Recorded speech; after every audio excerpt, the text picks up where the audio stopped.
I think that to me, everyone wants to know where ideas come from. And most of us who are asking are because we want to have more ideas. Mm-hmm. And if you succeeded at all in telling people a story that they don't know already, Right. or telling it in a way that they don't know it already, this is the greatest magic. Mm-hmm. Not getting the great performance, not picking the right lens, not anything. It's telling me something that is right in front of me in a way that I now know it.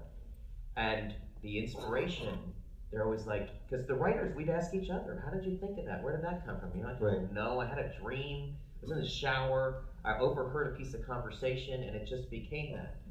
And when I look at In the Mood for Love, which now that I know a little bit more about your childhood and your life, and I can imagine your parents being separated, first of all, for long periods of time, because your father worked on the high seas. Yes, right. And then being in that rooming house, basically, in Hong Kong, in Chungking Gardens, or Chungking Mansions, excuse me. The thin walls, all the conversation, your mother entertaining all these people.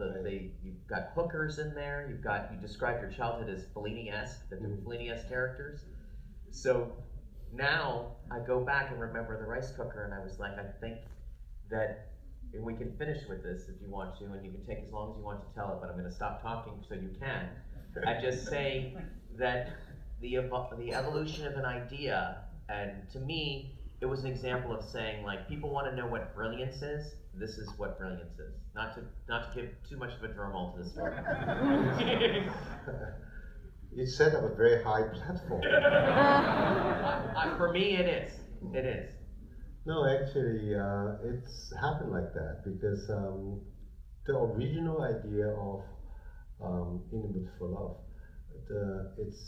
it's not a one film. It's not one story. It's supposed to be as collections of short story, and it's called a 3 story about food.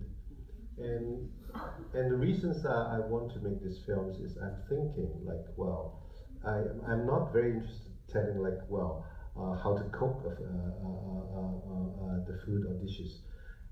I'm thinking like, what exactly is about eating that has his like revolutionary moments. There's few things I want to depict on this projects. So I think for women, especially Asian women, rice cooker is kind of like a safe to give them freedom. And so in the Mood for Love, I started with this rice cooker because the wife told me learn, and she wants to work. She's a very ambitious woman, and in the backstory, she's even a better writer than Tony. So she wants to work, but she has to take care of the family. But then, at the beginning of the story, Tony noticed like Maggie's husband, who's a salesman, who's doing all these like Japanese products, import to Hong Kong. So he asked her husband to buy this rice cooker for his wife. And then later on he realized like, well, his wife started to work because he don't have to spend the whole day in the kitchen. So he would leave him notes and saying that your dinner is in the rice cooker. So then he can start working. And then that changed the whole relationship because she got her freedom. So this story is about the rice cooker. And the second story, which I haven't made, is about instant noodles. Because I think instant noodles is a step even further. Because people don't cook, and it's so convenient. And it also changed relationship, which I think, well, this is a very interesting concept.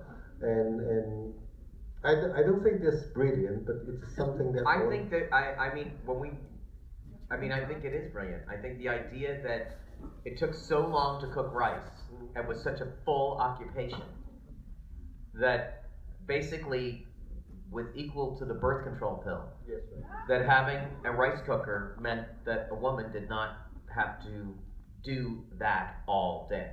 Exactly, it's almost as important as pills. And also like pantyhose, it's also a big invention. What? So there's always a way to tell the story. But it's not just. I think you said it great, and I think that I think the instant noodle story is actually very interesting because in my house, that was how the children. That was how the parents basically did not have to take care of the children anymore. Right. And I see it sometimes. One of my sons really loves making them, and I see him up at the stove, his independence is being asserted. But for me, my mother never wanted to cook, and either I would cook for the entire family, or we would have cup of noodles, and that meant you could take cup of noodles to your room and eat by yourself. Yes. And you could You could take cup of noodles in front of the TV. Because you don't need company for instant noodles. You not need company. Just to eat rice or to have a dinner, you need company. And for me, I would say, it's very important to have someone to have dinner. Because you can have a drink with someone which doesn't, is not a very big commitment. But if you said, well, I want to have a dinner with you, that means you have to spend a few hours with this guy or this girl and to eat together, and that's a very big commitment. But with instant noodle, you don't need anyone. You just need yourself and some hot water.